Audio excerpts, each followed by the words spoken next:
I've met gang members and they've said to me they would kill me just for a favour, not even as if someone paid them. And these are young kids sat opposite you eating the meal you've paid for them, and they're like, yeah, I'd kill you.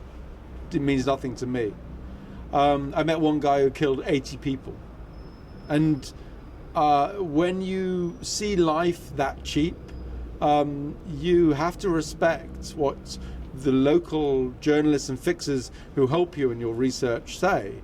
You know that even a bad word that really gets misaligned can end up hurting them. So when I was trying to research what was happening in Honduras, the taxi driver got out, for instance, and covered the telephone number on the side of his car because he was fearful that somebody would recognize the number, see that he was with this reporter, and go and kill him and his family.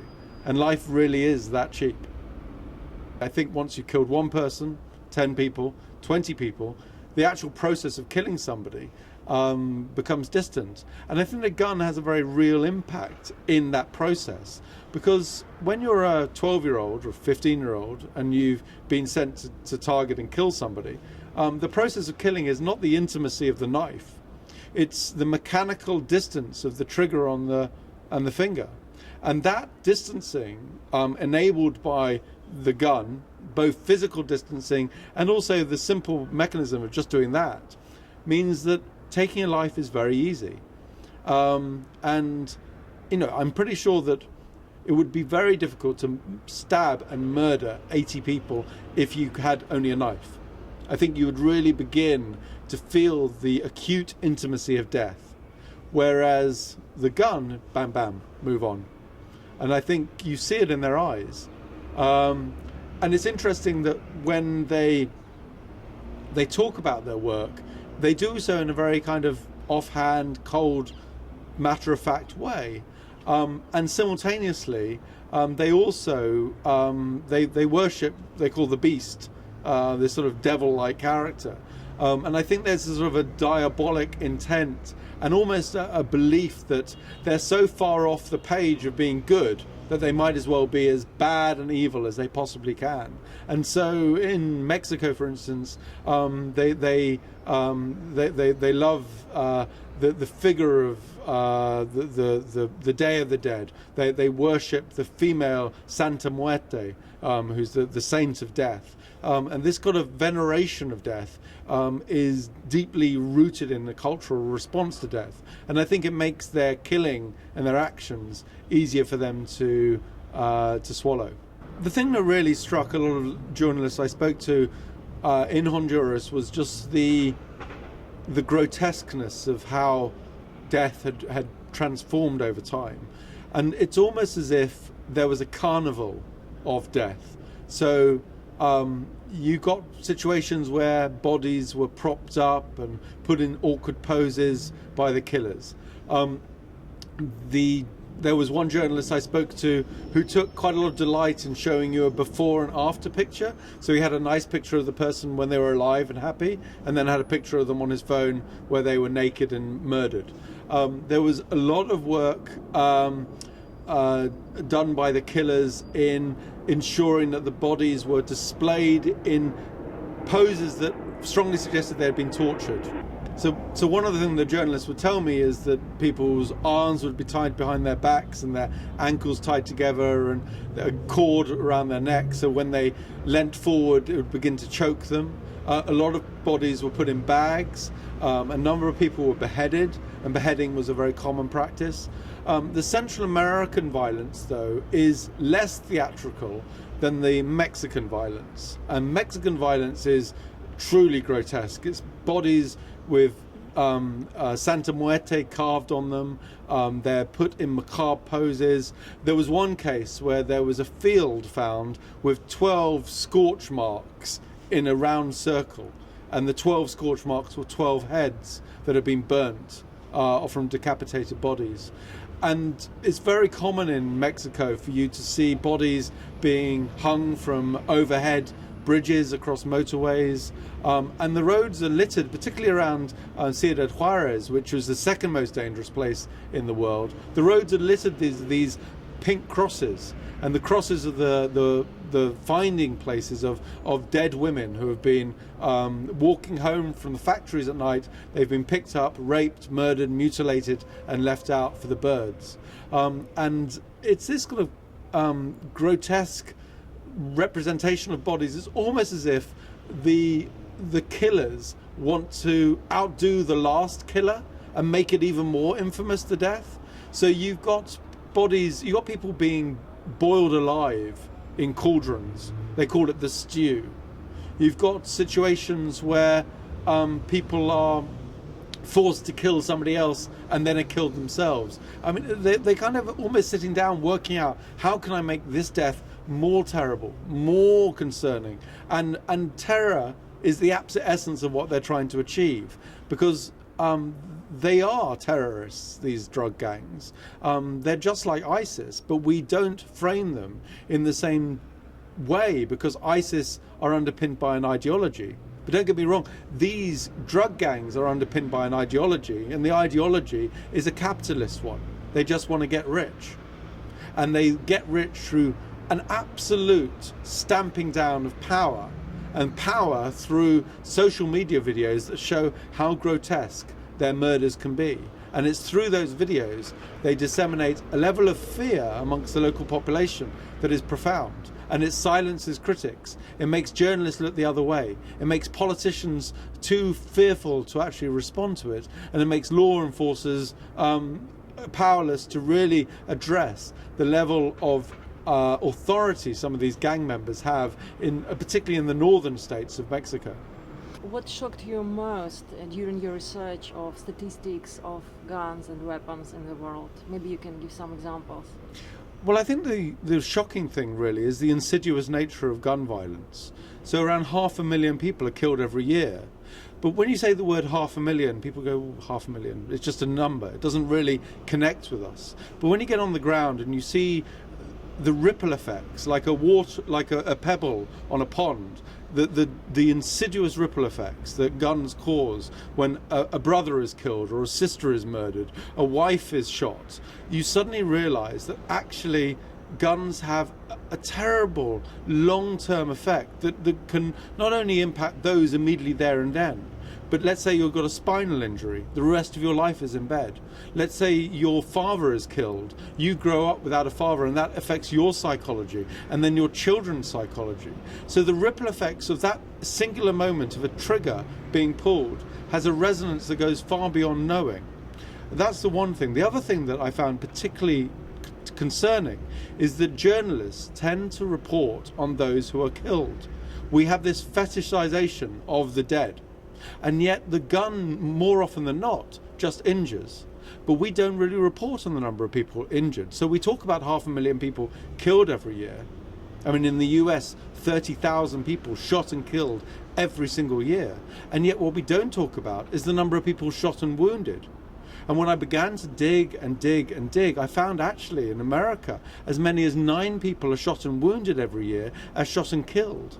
And so what we're looking at is something like 100,000 people shot every year in the United States. 100,000. Think about that.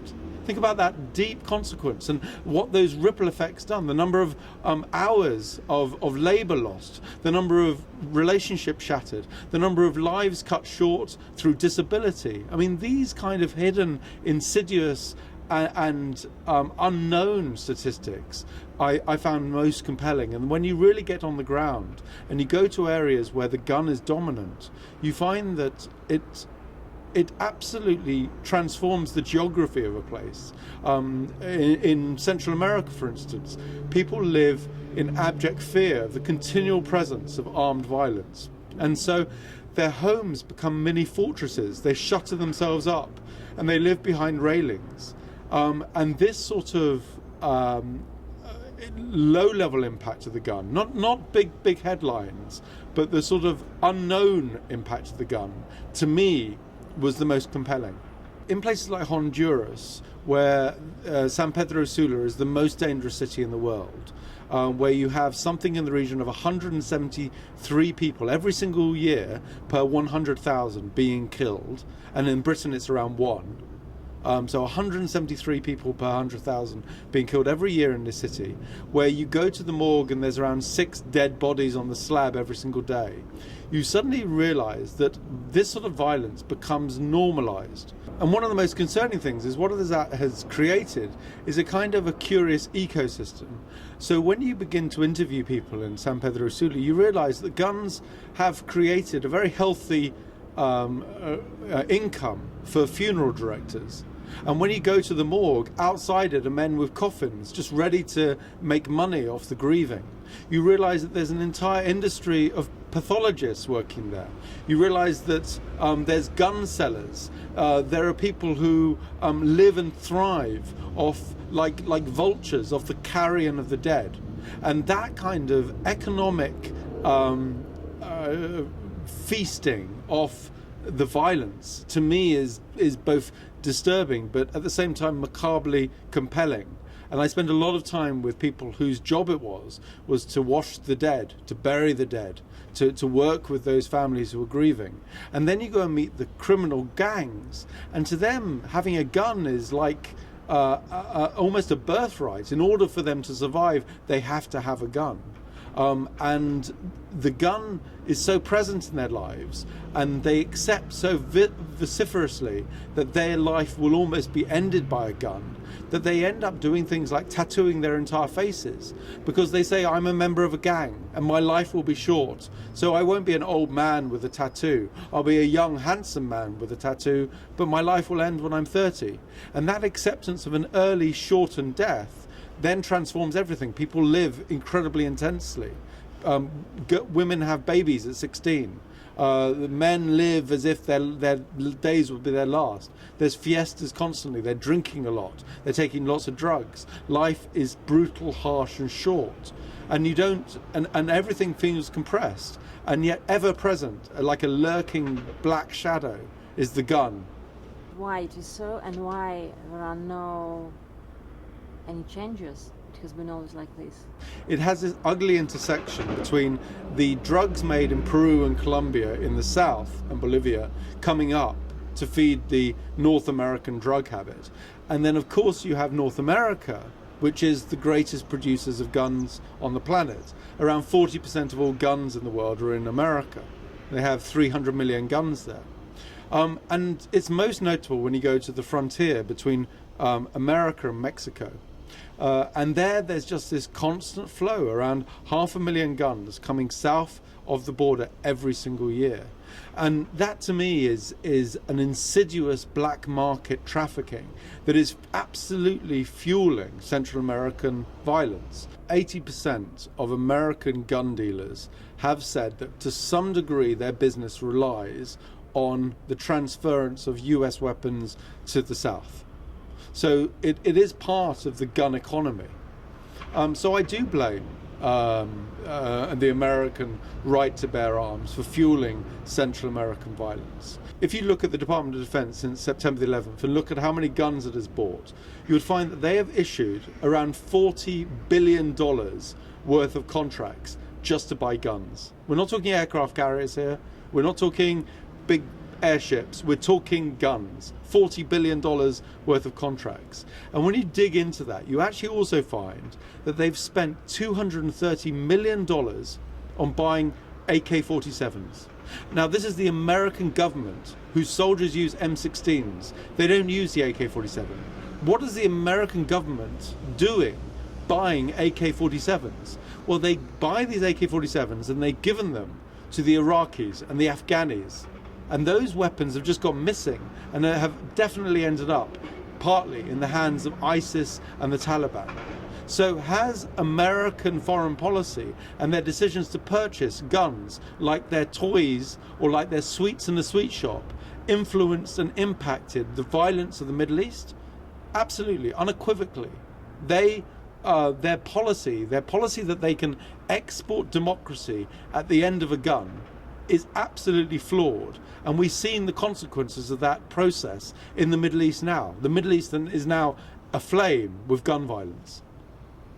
But I also blame there are European gun companies who would very happily sell to Central American police forces, for instance, even though they know that those police guns are even rented out at the weekend to gang killers. So there are questions about, do we legitimately export guns to Central America with a clean conscience? No. You will know absolutely that those guns will be used in human rights abuses. And it's not just Central America. Look at the Philippines, where Duterte, the president, is absolutely condoning government hit squads to take out what he calls the scum of the Philippine society.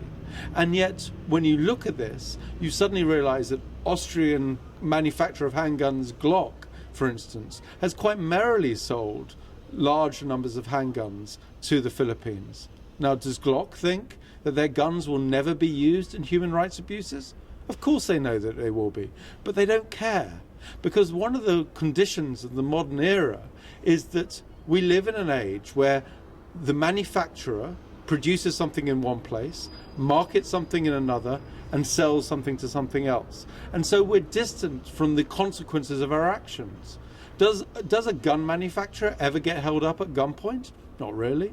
Does the marketing manager for Glock, has he ever witnessed a police assassination? No, he hasn't, because he's distanced from the reality. And so they wear their nice suits. They go to their comfortable air-conditioned offices, and their conscience is clean, because their conscience is not violated by the bloody images of the reality of seeing what the products that they produce, guns, really do. Now, I've been to these locations. I've seen the dead piled up. I've been to mass graves. I know what a Glock pistol does to a young child's face, and I've seen it. And you can't be distant from that reality when you see it. And therefore, I point my finger at these men in their suits, in their European offices, in their American offices, who make these guns. I point to them and say, you have blood on your hands. And you can't justify it by saying, oh, I've got to pay a mortgage, because that's what an assassin does. And these are suited assassins, whether they like to admit it or not.